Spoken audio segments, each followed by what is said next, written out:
Hubo un momento, en el año 1962, en que el mundo se encontró al borde de la aniquilación total. No era una película, ni una novela de ciencia ficción, ni un ensayo teórico de la Guerra Fría. Fue real. Fue palpable. En despachos, submarinos, bases militares y salas de situación, hombres con el poder de destruir el planeta entero debatieron si apretar un botón. Ese momento quedó grabado en la historia como la crisis de los misiles en Cuba. Pero detrás de ese nombre técnico se esconde una historia de tensión insostenible, errores humanos, decisiones al filo de la catástrofe y, afortunadamente, una elección por la vida en el último segundo. Todo comenzó en el tablero político de la Guerra Fría, donde Estados Unidos y la Unión Soviética movían piezas en un juego donde no había margen para el error. En 1959, la Revolución cubana llevó al poder a Fidel Castro. En poco tiempo, su gobierno se alineó con Moscú, en un desafío directo a Washington. Cuba, una isla a solo 150 kilómetros de las costas de Florida, se convirtió en un peón peligroso en el juego de la hegemonía global. Estados Unidos reaccionó con hostilidad. Primero aplicó sanciones. Luego financió sabotajes y operaciones encubiertas para desestabilizar el nuevo régimen. Y en abril de 1961, organizó una fallida invasión por parte de exiliados cubanos en la bahía de Cochinos. Fue un desastre. Los atacantes fueron derrotados en menos de 3 días, y la imagen de Estados Unidos, debilitada. Pero el mensaje era claro: Washington quería eliminar a Castro. En Moscú, el líder soviético Nikita Khrushchev vio una oportunidad. No solo para proteger a un aliado estratégico, sino para equilibrar el poder nuclear. Estados Unidos tenía misiles nucleares apuntando a Moscú desde bases en Turquía e Italia. La Unión Soviética, en cambio, no tenía capacidad similar cerca del territorio estadounidense.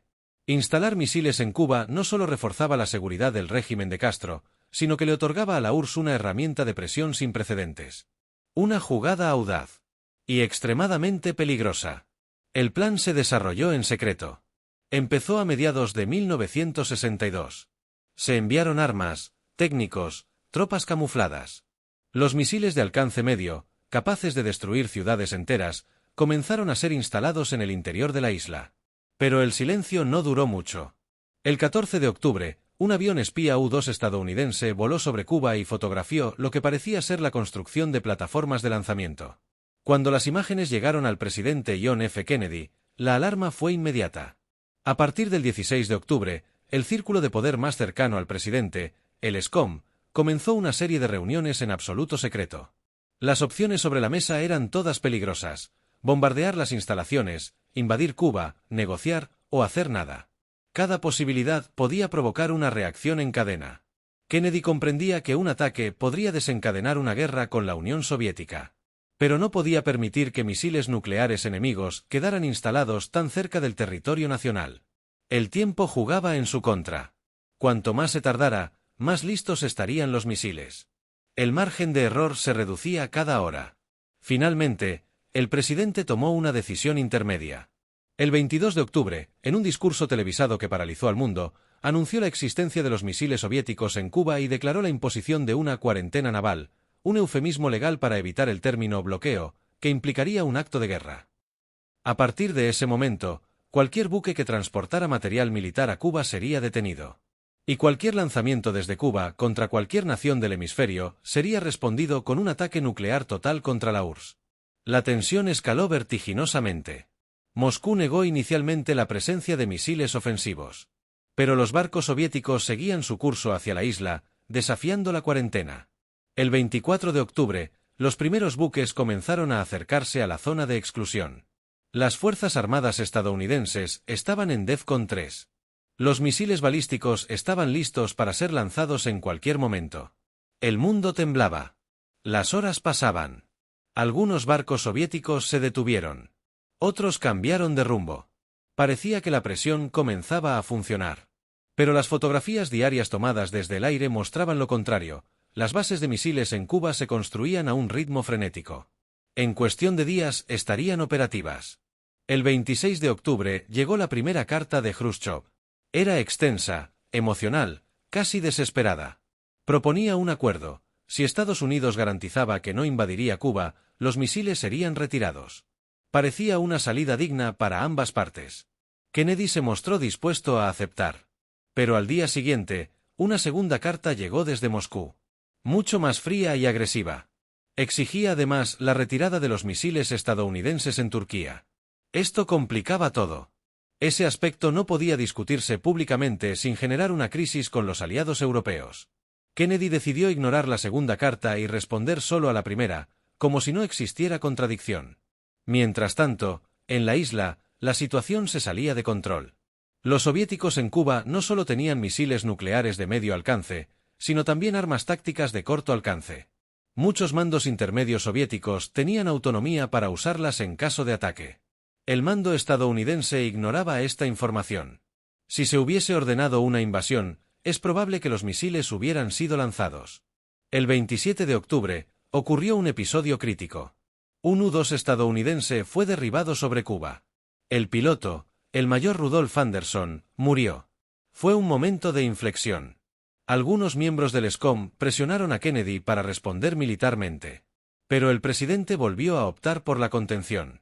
Sabía que una represalia significaba abrir las puertas del infierno.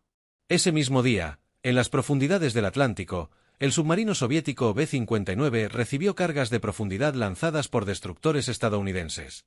Los estadounidenses solo querían forzarlos a emerger, sin saber que el submarino estaba armado con torpedos nucleares. Dentro del B-59, sus 3 oficiales superiores debatieron si debían lanzar el arma. Solo uno se opuso, Vasily Arkhipov. Su negativa fue crucial. Bastó con una persona para evitar una catástrofe mundial. Esa noche, mientras el mundo dormía con el miedo congelado en los huesos, Kennedy y su equipo enviaron un mensaje privado a Moscú aceptando el acuerdo original. Y en paralelo, prometieron, en una carta secreta, retirar los misiles de Turquía en los meses siguientes, con la condición de que no se hiciera público. El 28 de octubre, Khrushchev respondió. La URSS aceptaba retirar los misiles de Cuba. La crisis, oficialmente, había terminado. Pero aunque la guerra no estalló, las cicatrices quedaron. Khrushchev fue criticado por algunos sectores soviéticos por ceder ante la presión. Kennedy, en cambio, salió fortalecido, aunque cargó con la angustia de haber estado a punto de desencadenar una guerra nuclear. Castro, por su parte, se sintió traicionado por ambos bandos. La decisión se tomó sin su consentimiento. Desde entonces, su relación con Moscú fue más pragmática que fraternal.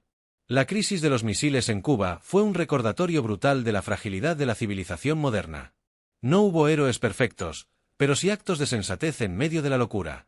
Hombres como Kennedy, Khrushchev o Arkhipov, con sus decisiones imperfectas, evitaron lo que podría haber sido el fin de todo.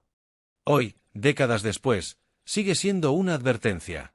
En un mundo donde las armas nucleares siguen existiendo, donde los conflictos se multiplican y la diplomacia se erosiona, vale la pena recordar que hubo un tiempo en que estuvimos al borde y supimos retroceder. Porque la historia no está hecha solo de batallas. También está hecha de decisiones contenidas, de silencios valientes, de cables secretos, de noches en vela. Y de momentos en los que la humanidad, enfrentada a su propia capacidad de destrucción, eligió sobrevivir. Si te gustó el relato, no olvides darnos un like y suscribirte para más historias. Gracias y nos vemos en el próximo vídeo.